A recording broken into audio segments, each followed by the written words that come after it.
Good afternoon, folks. It's another episode of the Gary and Mark Show, and I'm Gary. And I'm Mark, I think.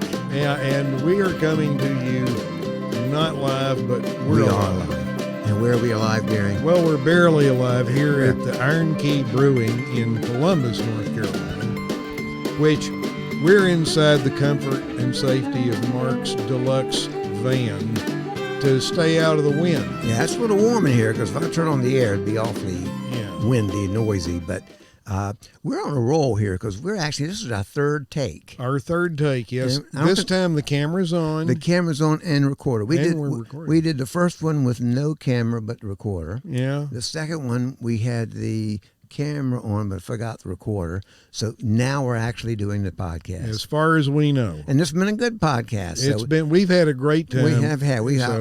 Too bad you couldn't have listened to what we did earlier, so it was fun. But if you send us some money, maybe we can let you in on all the fun we've had back here in the van. That's right. There's a bowling alley in it. There's a little Hot Wheels racing thing. There's a one-lane swim track over here. This van is incredible. It is only 21 feet. It does have a bathroom, and I will say that hopefully won't come in handy today, but I have used it. Well, and I'm still using, I have a pee bottle in my little Suzuki. That's it. That comes in handy, and when you're driving, you can't go to the you can't get them go. No. I got to thinking, if this Elon Musk gets this self-driving stuff going, maybe that would be a possibility. But I'm not sure about that. I'm not sure about that. Isn't that the either. same guy sending people to space? Doing all kinds of stuff. He's the one going to do all those thousands of satellites where you can get your cell phone anywhere in the nation, crystal clear. I mean, your internet and stuff without having to go between cell and cell and cell. And so I think he makes a fortune already. But anyhow, so I'll stick with Gunsmoke. That's become my thing on a weeknight from 7 to 8. My wife was watching this morning for 3 hours. It was a 30-minute episode has got really 21 minutes of content. Did they ever have an hour episodes? Yes, okay. Later they did. I'm thinking the ones I look at. Yeah, the ones I think by mid-60s, late 50s and early 60s. It's 30 minutes. It's black and white, which I like. And if Matt Dillon shoots you, you're dead. I mean, there's no writhing.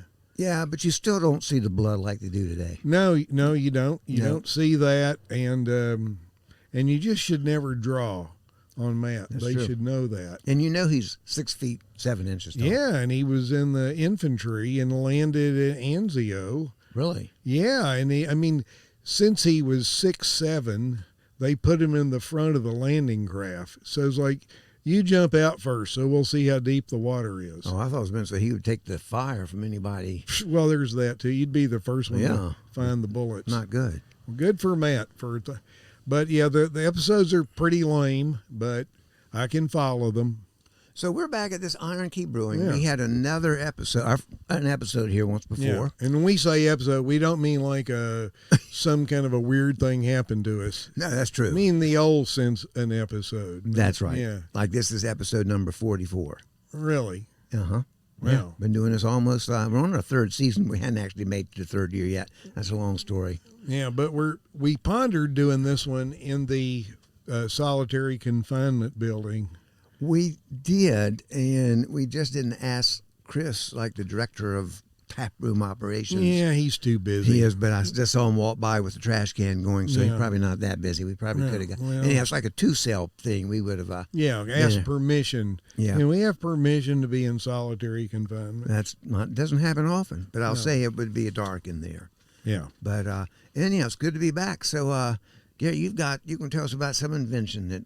Well, this was, we like to go on this day in history, but of course, this is going to play in May, and here it is, the last day of April. Yeah, it is. But I did check yesterday in the newspaper, and what jumped out at me was on April 29, in 1913, a Swedish-born engineer named Gideon Sundback of Hoboken, New Jersey, received a U.S. patent for a separable fastener, which later became known as the zipper. That's an important invention. So just think, the zipper has only been around for like 107 years. We could think of lots of stories about zippers. We could, and some which, this is a general audience thing. But as a child, as a young male child, you had to learn early, when you're kind of retrieving stuff and putting it back where it belongs, watch you didn't get bit by the zipper. Has that ever happened to you? It probably did. Yeah, I can't remember. That would be painful. Yeah. I can tell you. I just know, even just getting a zipper stuck with a piece of cloth in it, yeah, how hard that is to get it undone. Can you imagine skin? But just before that, I had pants with button flies. Remember the Levi 501, button fly Levi 501s. They were like the cool jeans to have. 70s or 80s, right? Well, that was the original, Levi's. They didn't have zippers. They had buttons. And I think military fatigues, I believe the ones we had in ROTC had button fly. Wait a minute, you were in ROTC? For a year and a half, yeah. In college or in high school? College. Really? Yeah. I didn't know that. The best part was learning how to read a map and compass. Which you were an expert at. I wouldn't say I'm okay. My wife's better than I am. Really? But okay. Here we are. We took a quick break there for another technical difficulty. Yeah, the technical difficulties are with the technical stuff, not our own physical bodies. That's right. That's right. And you were talking about hiking. You went to ROTC and stuff. And and then you mentioned that.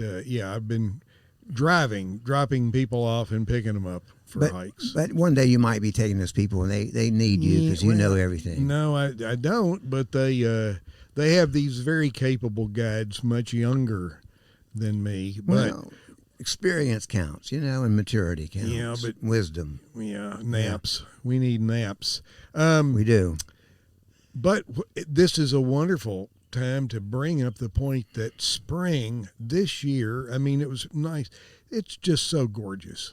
It is. It's warm in this van because we've got the fan off and the AC off so you can hear, but it is gorgeous. That's in the 70s most days, low 80s maybe. But yeah, and of course down here everything's greened up. Yesterday, heading to Deep Creek in the Smokies, you could still see, the poplar trees and the oak trees, their leaves just started to open up. So it's, the crepe myrtle, the red buds, the serviceberry, the dogwoods, and the birds, goldfinches, all these bluebirds, goldfinches, indigo bunnings. It's you have a just nature great. show. You could have a nature show. It's really, and what is it? This next door Druid Hills thing I get. People posting with tree swallows. It's nice. It's nice where it's people posting bird sightings, and then it's not nice when it's people being grumpy about the loud neighbors next door. But it has its good side. You learn about different birds being seen. So has anyone ever complained about you in that? I don't know. I haven't read that yet, but maybe they have. We had in my neighborhood, we got a guy raising chickens. They can make some noise. Well, they're fine. And then a few days ago, I'm right in town. A rooster shows up. And the rooster didn't belong to anybody. But he had like 5 days in a row. That rooster would start about 5 in the morning. Now, my neighbor lived right behind him. He and I started talking about, can we find a fox? And if not a fox, do I just get some 22 shorts for my dad's old bolt action rifle and take? Don't you like the sound of rooster in the morning? Well, I'm far enough away, it doesn't bother me. You ever heard like Bob White's in the middle of the?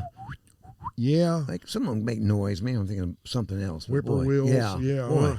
I can remember being at Green River Preserve one time, and in the morning these birds took off. Making noise and like Oh my gosh. Cantrell Creek Lodge seems like there used to be a whippoorwill. Started about 4 a.m. Back when the lodge was at Cantrell Creek. That's right. Yeah. Now it's in Cradle Forestry. So yeah, nature. It's pretty nice right now. It just looks good, and there's been no rooster the last 3 days. I don't know what happened. It's going to be interesting to find out. So Yeah. that neighbor didn't bring them in to make eggs with his No, chickens? he had chickens, and I don't know how. So what was his chickens for then? He's I mean he's got chickens so he can have eggs. Right. Doesn't have to have a rooster over there somehow. Well, or I don't know how that works, but the chicken, the egg, or the rooster.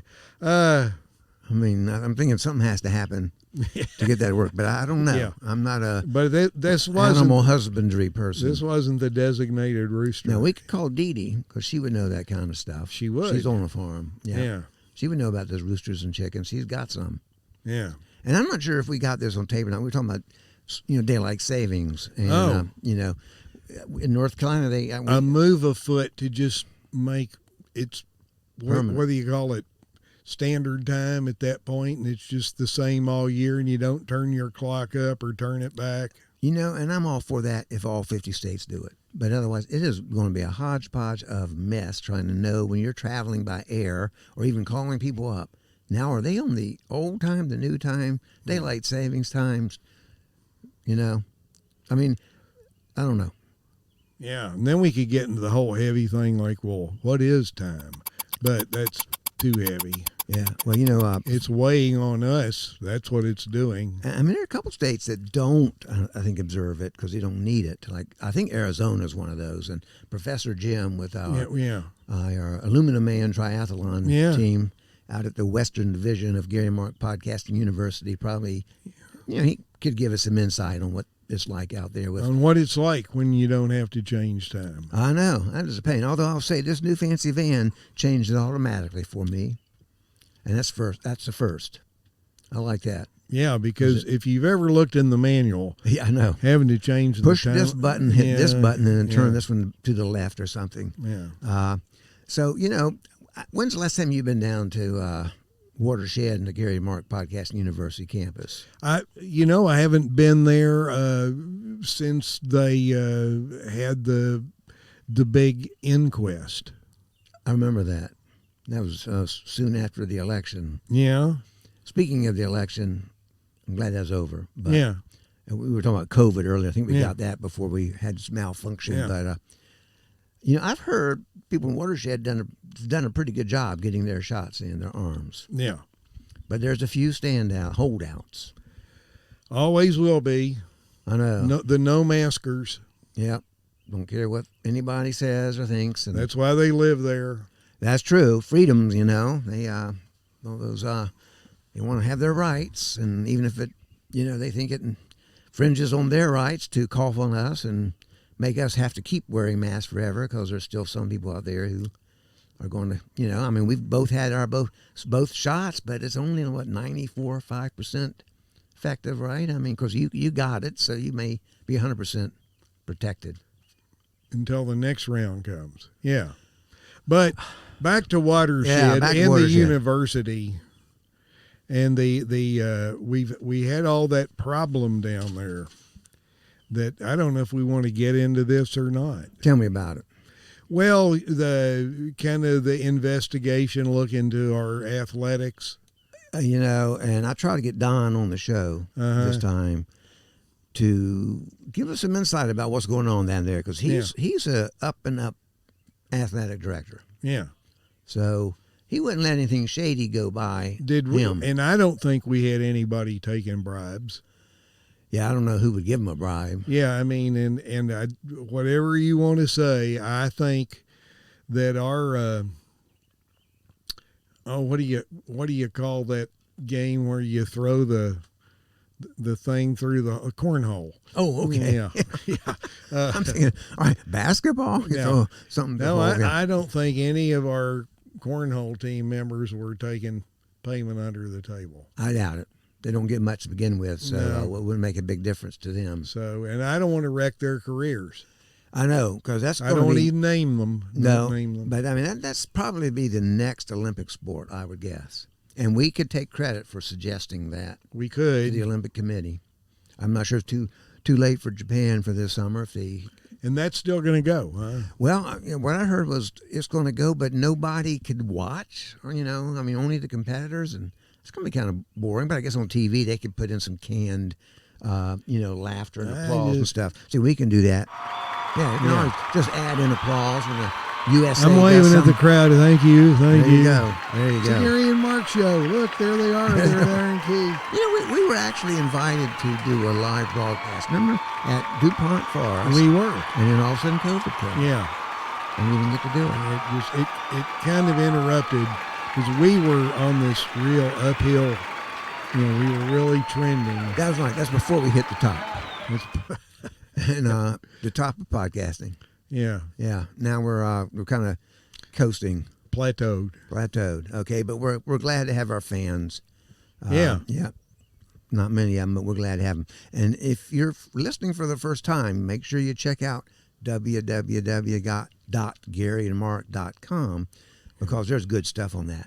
Yeah, and you won't hear any swear words. We're very rarely. We've had a few. G-rated. Yep. We try and stay out of the gutter. I think the only time we had swear words was when Pam Stone was on with us one time. Oh, yes. She let a few fly. And she can. And when she does it, it's funny.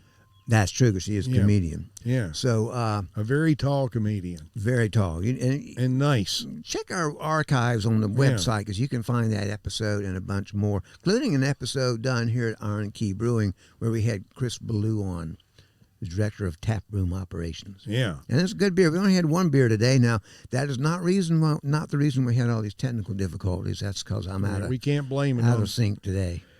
It's just one of those days, but it could be the pollen. You know what? That's a good thing to blame. Blame it on the pollen. So one more question before we wrap this up. So how is it like being a granddad? Well, I'm new at it. And sometimes when I hold Lily, it's okay. And sometimes she doesn't like it very much. Really? So, yeah, she'll let you know. Really? Oh, yeah. The girl's got an opinion. And so she's how many months now? She's about 5.5 months. God, she looks so cute. Yeah. And smiles. All these great pictures, Yeah. which people can do these days. You Yeah, think about 50 years ago, you have to mail them pictures, but now you can just look at them. Yeah. So it's and she snores, so that makes me feel good. But she doesn't drink any beer yet that you know of, right? No. Even though her daddy runs a beer place. Well, yeah. Big one. Yeah. Yeah. Can we mention that name? Sure. Well, Oscar Blues. Oscar Blues. Yeah. We should He's a great guy, too. We did a podcast there, but it wasn't. We did, and we had as our guest a lady from Muddy Sneakers. That's right. Yeah. And, they've had a tough year, too. That's a program for kids, and, schools were off campus for the most part for over a year. So I don't know if they've got to do. I think it's done all right because the whole idea of learning outside. That's true. And other programs similar to that they're popping up over the country. So yeah, and summer camps are back in session. We hope for this summer, Yep. and we were both summer camp people. Well, Gary, even with all these troubles, I have no idea how many minutes we've run today, but it's been a good episode. It has been, and we'll look forward to the next one. Yes, we will. Thank our sponsors. Okay, let's start out with Big Whiz Pocket Buddy, famous app that Gary actually was partially developer of. Yeah. It's one big seller, and it's actually our biggest episode as well. And Rabbit Island Resorts, absolutely, just a hair better. And then let's not forget Saluda Outfitters. Yeah, now what's the name of that place at Saluda Outfitters, Gary? Big Eddy's Green River Tap Room. I got it written down. Is that right? Green River Eddy's Tap Room and Grill. Okay, it's got Green and Big and Eddy. And then we got L.J. Myers and his professional White Dove releases. White Dove release. And we ought to get him on one time. We should. He'd be interesting. He's an interesting person. Yeah. And, of course, we kind of consider Iron Key Brewing Company one of our sponsors. Yeah. That's because they gave us a free beer one time. They did. It doesn't take a lot to be a sponsor, does it? No, it doesn't. So if you want to be a sponsor, you can just go on our website, GaryandMark.com, and you can be a sponsor for $1. You can also be a member of the university, graduate for no money. Hey, and we might even send you some very attractive decals. You know, I have something to show them. We could do that. Yeah. And know, sometimes it's just the thing you need to spiff up your car. You do. Oh yeah. And so we have one. If you're watching on the there YouTube, is. There we go. GNMPU. Yep. Gary and Mark Podcast University. You can even look up if there's a school song. That's true. Yeah. There's all kinds of a lot good of stuff. tradition. Yeah. When we got a distinguished faculty member, you could probably be one too. That doesn't take a lot of work either. And sometime the meteorology department that. When are we going to do that? When I call my brother. Okay, we need to get that started because that I've heard because of global warming, people are really interested in that. Yeah, and they want to sign up and take that program. And Larry Eblin would be perfect. There you go. We once again will be the point of the spear, leading the way. Always, people they learn from us. It's a fantastic place. Well, Gary, it has been a good episode. Don't you think? It's been a real experience. It has. I have no clue what it's going to look like in editing because we started and stopped 3 or 4 times. I mean, the camera died. The camera wasn't turned on. The recorder wasn't turned on.